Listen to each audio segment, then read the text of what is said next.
The Tattersalls Guineas and horses in training sale saw an extensive spread of buyers from throughout Europe and the Gulf region active in the market, leading to a significantly improved clearance rate of 83%.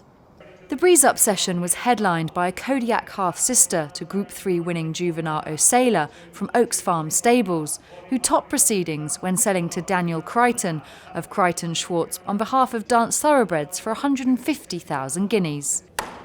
Daniel Crichton, well done. She breezed very professionally and she done a good time as well, and she just had loads of quality. She had a pedigree and just everything really that, John Dance likes in a horse as well. And how would she fit into the portfolio? What was the sort of mantra behind today?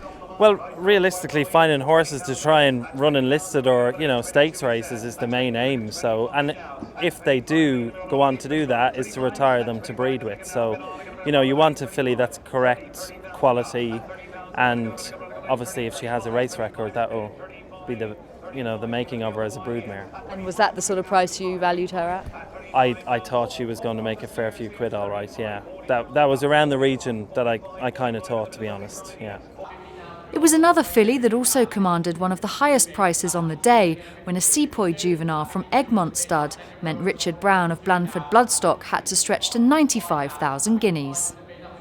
Lot 281, a Mukadram filly from Longways Stables, also added to the strength of demand for fillies at the sale when selling to agent Alex Elliott for 75,000 guineas. The first thing that attracted me was her breeze. I thought she was a very good breeze, and when I went back to look at her big raw filly, hadn't been with McMurphy for very long, he'd only had her 5 weeks. She's a big raw filly that I think is going to be much better towards the end of the year, and as a 3-year-old, as her family suggests. When I was working in California, I lived with Simon Callahan, and he trained her 3-part sister, Caraba, for Michael Tabor, and he always felt she was a Grade 1 filly.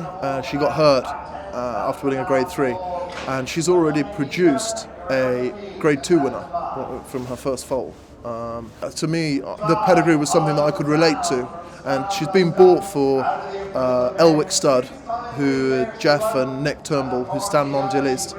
They're looking to upgrade some of their pedigrees, and I felt she was a filly that would be very well suited to a stallion like Mondialiste once she's finished racing. So she was something that we were looking for.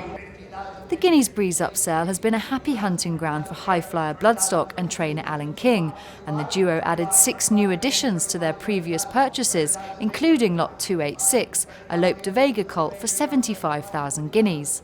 Consigned by Meadowview Stables, the colt was bought at Book 2 of the Tattersalls October yearling sales by Brian and Willie Slattery for just 10,000 guineas, before being signed for today by Anthony Bromley. Big, strong horse. We loved him yesterday. We've waited to get him, and we had to dig deep, but we secured him. He's by Lope de Vega's top sire. The 3-year-old half by Camelot ran well the other day at Leopardstown, was 3rd in a nice maiden there. The rest of the pedigree's a good black type family. I've bought some nice horses from the Slatteries before, and he came strongly recommended, vetted very well. He was a horse we wanted, and we've got him, and we're really chuffed to get him. At 75,000 last call. High flyer Bloodstock.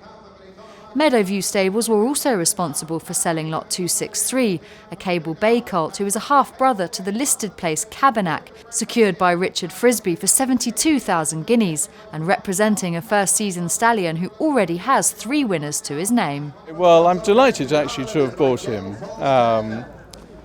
Cable Bay's made a good start to his career. The mare's been, she's ticking away quite nicely. She hasn't had any fancy coverings, but she's produced a stakes-placed horse from relatively modest coverings. I think he's a well-made horse, and we're pleased to have him. I liked his breeze. I liked the way he moved it in the breeze, and he stayed on well in the gallop. So we're hopeful, and I think he'll come to hand quite quickly too. Cable Bay seems to be getting some 2-year-olds, so with a bit of luck, we'll be in business high summer, if nothing else. The sale began with the horses in training session, which saw record turnover and a top lot of 65,000 guineas, when the prolific all-weather performer Executive Force from Michael Wiggum's yard sold to Ted Durkin of Durkin Bloodstock and A. Al Abdulatif. The 6-time all-weather winner by Sepoy is set to have a break before continuing his racing career in Saudi Arabia. At the conclusion of both sessions, Tattersalls marketing director Jimmy George assessed a day of solid trade. I think overall it was a very solid sale today. Tattersalls Guineas Breeze Up and Horses in Training sale is a well-established fixture now. Most pleasing aspects from the Breeze Up point of view, I think, a really huge number of overseas buyers. I think that was the real feature from throughout Europe, Italy, Spain, Poland, Greece, just to name but a few. They made a big impact, and also a lot of buyers from the Gulf region, not just Dubai, but Qatar, Kuwait, Abu Dhabi as well. So a really diverse bunch of overseas buyers, which I think has made all the difference and definitely contributed to a huge improvement in the clearance rate, which is always a great sign. Clearance rate only bettered once since 2012, so I think that's a very encouraging feature of today's trade.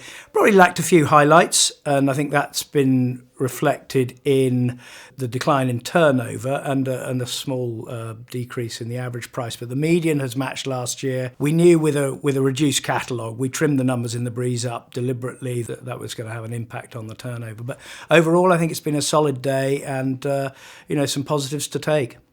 The Horses in Training section of the Guineas sale has proved to be really popular since we introduced it not that long ago, and the turnover was just shy of 1 million guineas today for the Horses in Training, which is a record for that section of the sale, and the median also was a record. Again, I think it brings a slightly new element to the sale and brings in a lot of overseas buyers who perhaps are drawn by the Horse in Training, but then go on to participate in the Breeze Up sector of the sale, and that's a huge plus, I think, for everybody, and a great addition to the day's sale. As ever, there have been some fantastic pinhooking successes, and the consigners, year after year, they do a great job, and it's always the feature of the Guineas Breeze Up and the Craven Breeze Up sale that we see some spectacular successes.